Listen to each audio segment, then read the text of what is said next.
Oi, bem-vindos todos vocês ao Globo News Painel, como sempre aqui do estúdio da Globo News de São Paulo.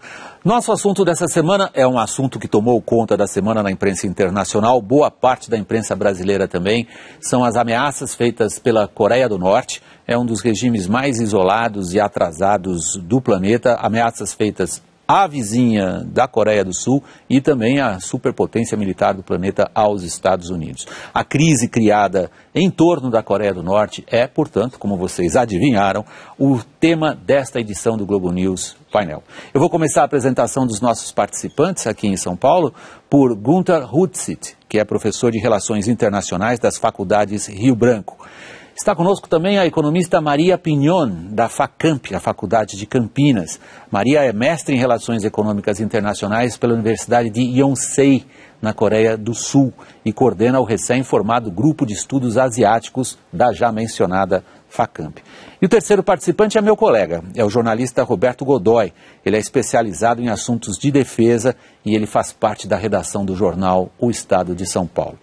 Minha saudação especial vai aos ouvintes da CBN, que acompanham esta edição do Globo News Painel aos sábados. Gunther, eu vou pedir licença, hoje eu vou quebrar um pouco a ordem do Globo News Painel, que começa sempre a primeira pergunta aqui, quem está sentado à minha esquerda, para a gente ouvir do Roberto, que tem uma reputação muito grande como jornalista especializado em defesa, na verdade especializado em armas, né, Roberto? Se você não gostar, depois você me desmente. Pois é, como diz um amigo nosso, eu não torço para nenhum dos lados nos conflitos, eu torço pela arma. Ótimo, então diga para nós, em primeiro lugar, estamos aqui sendo educados nesse ponto por você. O que é que a Coreia do Norte pode ou não pode em termos de capacidade ofensiva? Bem, vamos falar do que ela pode com capacidade de grande destruição. Ela tem uma família de mísseis que funciona. Ou seja, ela tem os veículos, os foguetes, lançadores... Família de mísseis, para o leigo, significa um míssil grande, o papai, um míssil menor, mamãe, mísseizinhos, filhinhos, isso. É isso? Tem um número impressionante, são cerca de 1.000 unidades estimadas. Isso é um número... 1.000 mísseis? 1.000 mísseis. Isso é um número meio que é admitido unanimemente pelo Serviço de Inteligência até onde? Do Ocidente. Esse é o ponto. Os testados e comprovadamente eficientes atingem 1.400 quilômetros, não mais do que isso. É muito, mas não é o suficiente para toda essa retórica que está sendo desenvolvida lá. Digamos, do Rio quase até Salvador. Do Rio a Salvador, do Rio a Brasília, por exemplo, não é? Alguma coisa assim. Se o míssil estivesse em São Paulo, ele passaria de Brasília. Passaria de Brasília por 400 quilômetros. Assim, para quem nos acompanha, ter uma ideia dessas distâncias. Perfeito. O último e mais poderoso, que é um míssil de 3 estágios, ou seja, ele tem... É como se ele fosse um prédio com 3 pavimentos, cada um deles com um motor que vai, queima o primeiro, queima o segundo, e aí ele vai indo cada vez mais distante, mais alto e mais distante. Esse teria um alcance na faixa de 7.000 quilômetros a 10.000 quilômetros, talvez. Bem, o que é que ele pode fazer com isso? Ou seja, de São Paulo ele chegaria a Miami. Com certeza. Agora, o que é que ele pode fazer com isso nesse momento? Essa é a grande interrogação. Ele conseguiu... O regime da Coreia do Norte conseguiu fazer alguns testes nucleares. Isso não significa que ele tenha uma ogiva nuclear, uma cabeça do foguete com uma bomba atômica, não é? Uma bomba nuclear. Significa que ele consegue fazer um dispositivo que explode.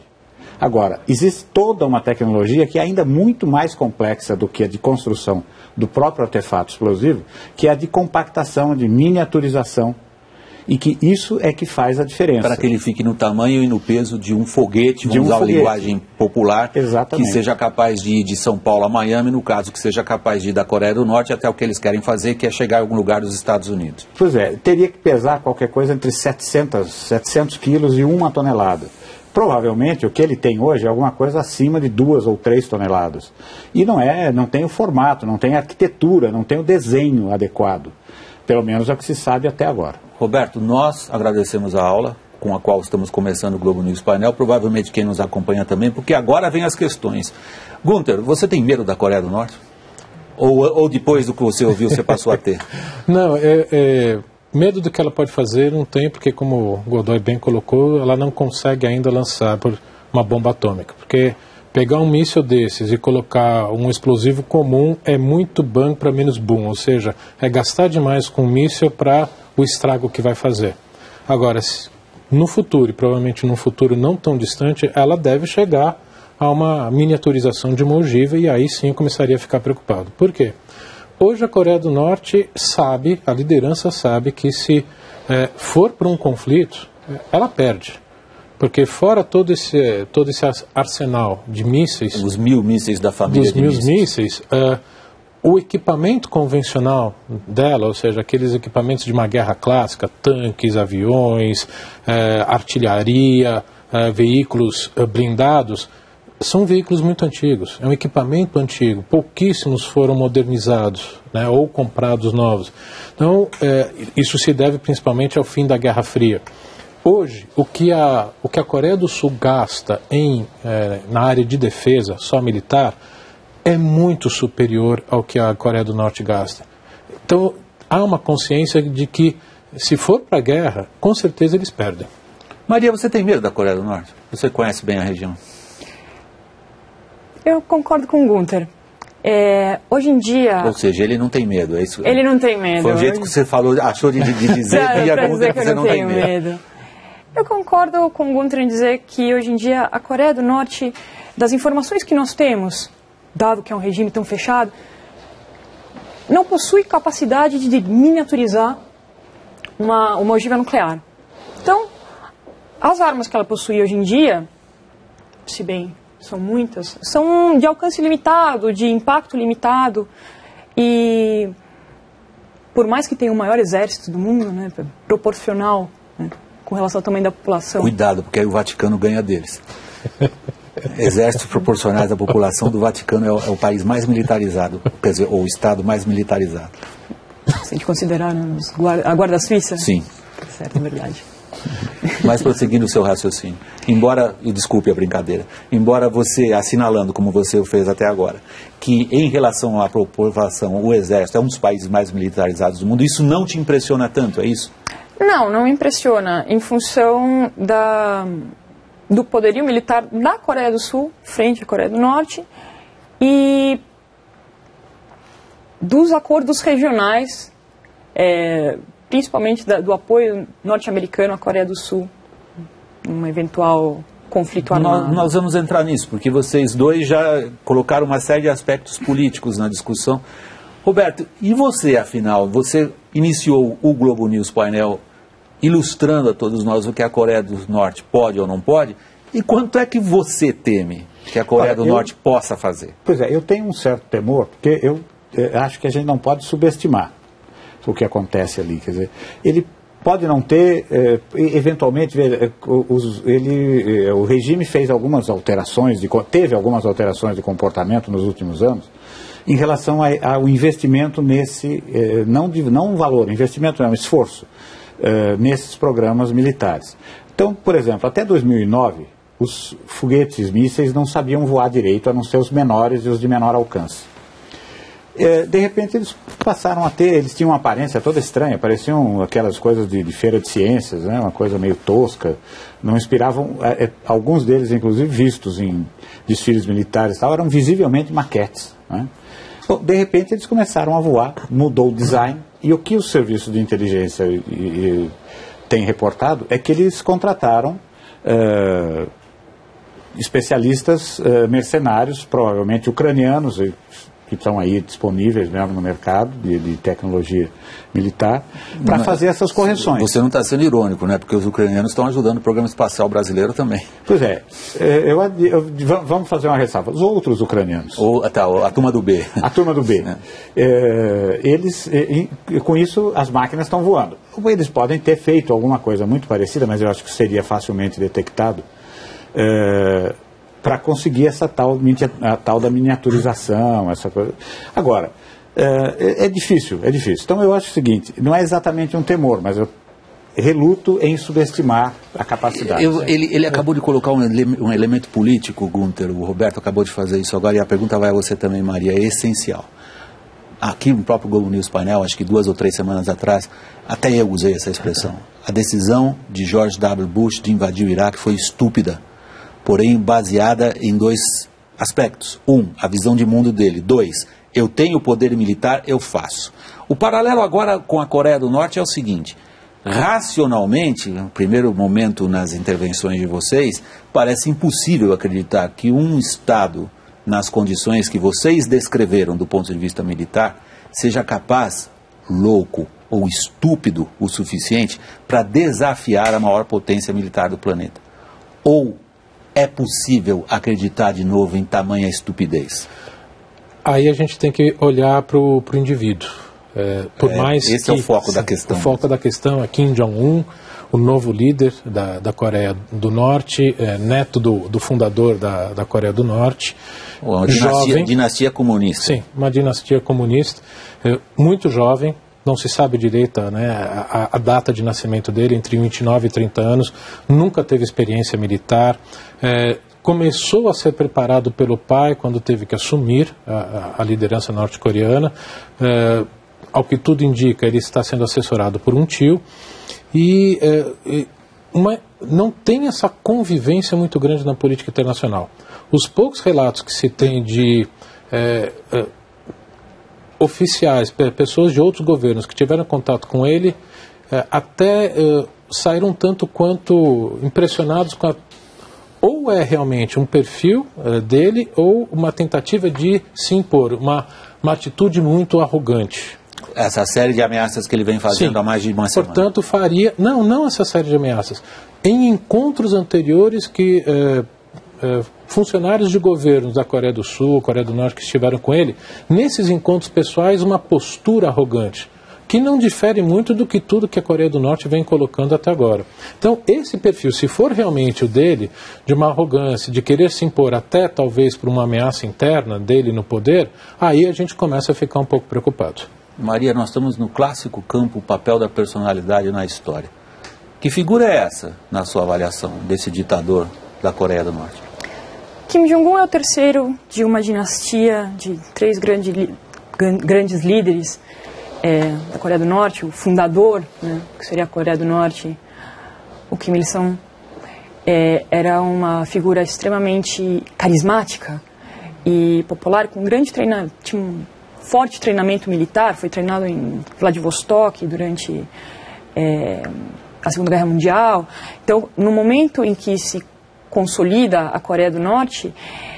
após uma guerra sangrenta? Após uma guerra extremamente sangrenta, né, na Península Coreana. No começo dos anos 50. É o momento que você divide, né, a Península entre Coreia do Norte e Coreia do Sul. Ele vai dirigir a política norte-coreana com grande apoio popular. Mas era uma pessoa com alto conhecimento técnico, prático e altamente carismático. Um líder extremamente carismático. Ou seja, a gente goste dele ou não, é impossível fugir ao fato de que ele tinha apoio popular. Sim. Mas nós estamos falando do avô do atual. Exatamente. O filho dele, o Kim Jong-il, pai de Kim Jong-un, atual líder da Coreia do Norte, foi treinado pelo pai para assumir o posto de líder. Foi treinado militarmente, teve uma carreira militar, né, até desde pequeno, foi treinado na União Soviética, voltou, seguiu, começou com patentes baixas, inclusive, foi galgando posições no exército norte-coreano, nas Forças Armadas, até chegar a grande líder. Mas foi treinado pelo pai para assumir o poder. E no caso do filho, do neto, de quem nós estamos falando hoje, que está lá? De quem nós estamos falando hoje, como o Gunther colocou, é uma figura um tanto obscura, dado que ele não foi treinado desde o início numa carreira militar, não foi treinado para assumir o poder, né, desde o início. Foi um menino que foi estudar fora, teve uma educação internacional. Né? Estudou na Suíça. O que faz a gente supor que ele tivesse uma visão de mundo talvez um pouco diferente daqueles outros que estiveram dentro de um ambiente tão fechado. Em alemão tem até uma expressão para isso, chama-se a mentalidade do bunker. Bunker Mentalität. A pessoa fica trancada numa sala e começa a perder o contato com a realidade lá fora. E pode levar essa pessoa, principalmente quando a pessoa tem a mão num botão que dispara armas, pode levar uma pessoa dessas a tomar decisões estúpidas, para voltar a essa caracterização. Você acha que ele é capaz disso, de tomar uma decisão estúpida? Não, estúpida não será. Estúpida não será porque a política norte-coreana ela pode ser classificada de várias maneiras, mas não acredito que estúpida. Ela tem uma certa coerência com a política norte-coreana anterior, com o pai dele e com o avô dele. O modo de se tratar as relações com a Coreia do Sul, com os Estados Unidos, ela é coerente com tudo aquilo que vem sendo feito desde meados da Guerra Fria. Então, essa política de escalar o tom, ela não é de hoje, não é uma coisa nova. Se bem que a Guerra Fria acabou há um certo tempo, né? O que mostra o anacronismo do Estado norte-coreano. Você prefere do que a expressão estúpida? Eu sou jornalista, tenho a prerrogativa da irreverência. Roberto. Olha, ele tem, o menino ali tem um problema conhecido que é o tio. Esse tio conspira contra ele, apesar de ser o principal assessor, o tio exerce o tempo todo, cumpre um programa, não exerce, cumpre um programa de deixar claro que o sobrinho não é capaz. Ele deixa isso, tem feito isso sistematicamente. Esse tio tem grande prestígio nas Forças Armadas, provavelmente deve ter um sonho de assumir o poder em algum momento. O rapaz tenta capitalizar a imagem do avô. O avô se vestia muito de preto. Como a Maria vinha dizendo agora. Pois é, ele também aparece em público sempre vestido de preto e tal, aquela coisa, e já está até adquirindo aquele cabelinho punk. Né? Quer dizer, ele está ficando muito parecido com o avô. Né? Nessa história toda. Agora, voltando um pouco àquela questão anterior da retaliação, da possibilidade, enfim, da hiperpotência, como ela reagiria. Vamos pensar numa única coisa, ou seja, a gente tem ouvido, todo mundo tem escrito, todo mundo tem sido muito divulgado as providências mais óbvias da máquina de guerra americana. Quer dizer, desloca aviões, manda os aviões... Que é feito para televisão. Pois é, mostra os aviões, os bombardeiros B-2, de $1 bilhão, as máquinas de guerra mais caras da história, né? Máquinas de voar mais caras, enfim, essa coisa toda. Mas o decisivo, no caso de um ataque com armas de destruição em massa, é uma resposta nuclear. Então, veja bem, vamos imaginar um dos 18 submarinos Ohio, da classe Ohio, né? São submarinos que lançam mísseis nucleares. São submarinos estratégicos de ataque. De ataque. Cada um deles pode destruir o planeta 10 vezes. Veja, por que pode fazer isso? Porque cada um deles leva 24 mísseis nucleares de alcance intercontinental acima de 10 mil quilômetros. E cada um desses 24 mísseis tem 8 bombas. Ele carrega 8 bombas. Que atingem 8 alvos independentemente. 8 alvos independentes. Então vamos imaginar, se você levar em conta que existem existem 5 centros urbanos importantes, e dezenas, centenas de outras vilarejos, pequenas cidades e tal, e com áreas industriais agregadas nesses centros urbanos, serviços, enfim, os alvos estratégicos dentro da Coreia do Norte, você precisaria de menos da capacidade de menor que um único míssil é capaz para destruir o país como conhecemos hoje. Botando em título de jornal, Roberto, que é onde você trabalha, a manchetinha de 8 colunas básicas. Os Estados Unidos tiram a Coreia do Norte do mapa. É isso que eles podem fazer. Então, eu acho que eu tenho mais medo desse tipo de reação, porque pode ser, igualmente estúpida. Igualmente estúpida, e pode ser reação a um tiro de oportunidade. Imagine o seguinte, mais arriscado do que você ter um míssil, ou você ter a capacidade, você ter a arma nuclear, é você dizer que tem e não tem. Né?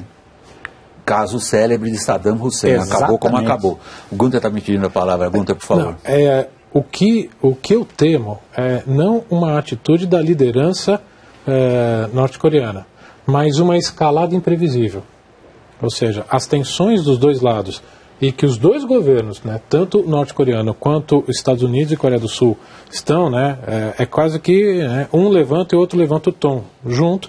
Não é à toa que nesses últimos dias o governo americano, alguns membros do governo americano em off declararam para jornalistas que eles vão diminuir o tom, porque eles perceberam que isso está ajudando o que a Coreia do Norte está querendo elevar o tom.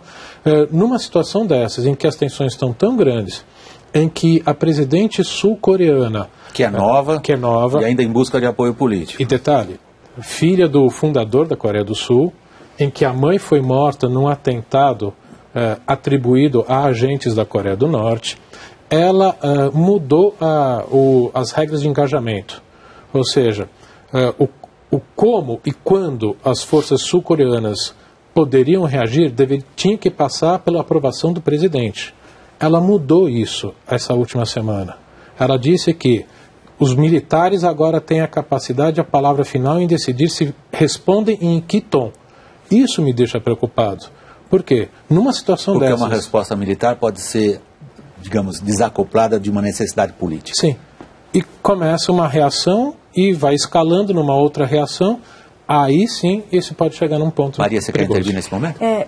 Pensando nisso que você está falando, Gunther, a Coreia do Norte, as Forças Armadas elevaram o nível de alerta ao nível Jindoge Hana. Jindoge Hana quer dizer, Jindoge é um cachorro, uma raça de cachorro coreano. Hana quer dizer né? Cachorro 1, que seria o nível mais alto. Por que cachorro? É uma curiosidade minha. Jindoge é o símbolo das Forças Armadas sul-coreanas. Okay. Jindoge é um cachorro, uma raça que só existe na Coreia do Sul, e que é um cachorro extremamente leal, então ele é o símbolo das Forças Armadas. Então se dá o alerta máximo, o nome de Jindoge. Hana quer dizer em coreano, né? Jindoge Hana. Então foi dado alguns dias atrás, foi dado o alerta aqui, Jindoge Hana. Ou seja, você também acha que é preocupante o fato da primeira resposta estar na mão já de um profissional militar que não está conectado com problemas políticos? Sim, sim. Em que se pese, naquele momento inicial da nossa conversa, ter colocado, você acredita, você tem medo da Coreia do Norte? Medo, tenho, receio, sim. Em função dessa escalada de tom, a Coreia do Sul está reagindo de acordo. Eu estou chegando ao final do primeiro bloco. Eu queria deixar uma pergunta para vocês irem pensando durante o intervalo, que é bem curtinho. E o quadro ao redor? É difícil ver a Coreia do Norte, tanto do ponto de vista histórico como geográfico, sem levar em consideração outras potências ali. Que papel elas têm e como é que esse desenho vai ficar após essa crise? O intervalo, como eu disse, dura só um instantinho. Fiquem conosco. Até já.